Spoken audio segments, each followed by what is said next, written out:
Yeah, until Freestyle 2K25. Yo, 3, 2, 1, go!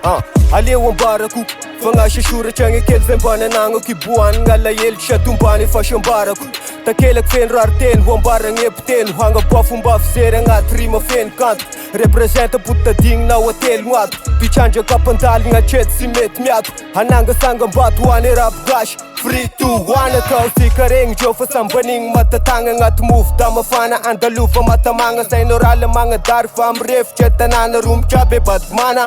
Valeu pisa me zaka sip sip Dange mash no sudif Sham mangala zetanjif Zaka besha kit kit Matev nga shamanif Dater shawesha fit Faraish nange adit Tiako na ramata dit fa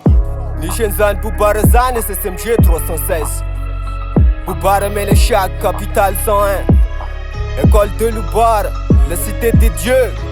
Antemoro gang Jawab Yeah man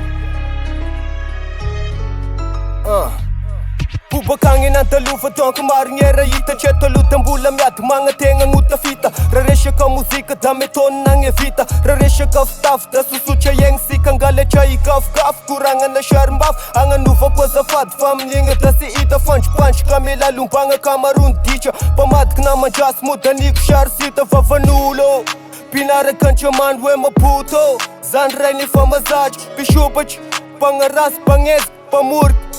Vala ka fasi machach Mi choch ngay nga lela Ani kombune fanga sara losh ngay majesh Ratena maf ngay komba Alewa zava nga na Moshon latas nga nang yom tunja fazavana Mga fana zema nara sima yite fam zara Laya tinga zara nari fefa tinga vas panga Mga tunga faka mga mera miat mera Tava zay nga tawe bande kama Suwera si shpasa na wifirani Las mala nga daren Daga ushe na lateo fo yung malak mangu paren Tiyako na rampam tan shake Daman chefe ezate Mandilk mamaka faka mamata cha mister Fangilala nga meter ramanteng ito Mituncho na me favereza na nga kantaw Smila myo fa paltaw Asaray na nga fa vidang bay tump kaltaw Fa suver na wilasak Akamata cha nga pishish mafanta Chalek mamafach Mangil keras shultenga nele beya Wangala che zancha Leo mapesha shay tuzay mapesha shanch Fefyanga sim shang rosh lafuk mapamangi Yo, rest in peace, lili gara zanch kefa nud manch Brada nawat mbulam nyat Me mar nge mevang mzur shish ta yezang Me pita shish tetezang Ta aton ulfi mezang Ako parash nga bezang Sim pudras manches Sang atona hashtag La route vers la réussite Évidemment c'est la passance Mettons l'essence dans le feu Pour augmenter l'ambiance En fait de leur prouver qu'on a les compétences Clic clic Bang bang Yeah Antemoro sound record.